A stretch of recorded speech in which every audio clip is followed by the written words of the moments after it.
ফ্রান্সে নতুন করে আইনি চাপে পড়েছে সোশ্যাল মিডিয়ার প্ল্যাটফর্ম এক্স বা সাবেক টুইটার। প্ল্যাটফর্মের মালিক ধনকুবের ইলন মাস্ক তাকে একটি চলমান তদন্তের অংশ হিসেবে প্যারিসে হাজির হয়ে সাক্ষাৎকার দিতে তলব করেছে ফরাসি কর্তৃপক্ষ।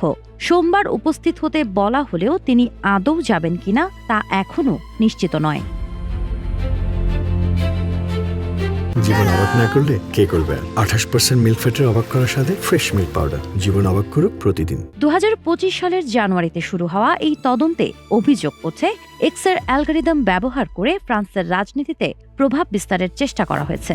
পরে তদন্তের পরিধি আরও বাড়ানো হয়। এতে এক্সের এআই চ্যাটবট গ্রোক এআই এর বিরুদ্ধে হলোকস্ট অস্বীকার এবং আপত্তিকর ডিপফেক ছড়ানোর অভিযোগও যুক্ত করা হয়। তদন্তের অংশ হিসেবে গেল ফেব্রুয়ারির শুরুতে প্যারিসে এক্সের কার্যালয়ে তল্লাশি চালান প্রসিকিউটররা। তবে এই পদক্ষেপকে রাজনৈতিক উদ্দেশ্য প্রণোদিত এবং বিচার বিভাগের ক্ষমতার অপব্যবহার বলে দাবি করে এক্স কর্তৃপক্ষ। এই মামলায় মাস্কের পাশাপাশি সাবেক সিইও লিন্ডা ইয়াকারিনোকেও তলব করা হয়েছে।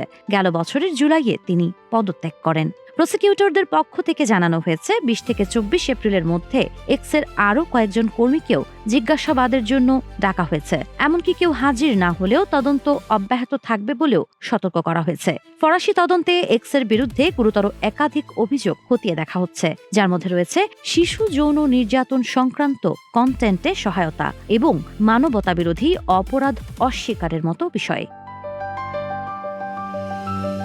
এদিকে গ্রোককে ঘিরে বৈশ্বিক বিতর্ক তীব্র হচ্ছে। সেন্টার ফর কাউন্টারিং ডিজিটাল হেট এর দাবি মাত্র 11 দিনে জেনারেটিভ কৃত্রিম বুদ্ধিমত্তার এই চ্যাটবট প্রায় 30 লাখ আপত্তিকর ছবি তৈরি করেছে, যার মধ্যে উল্লেখযোগ্য সংখ্যক শিশু সদৃশ।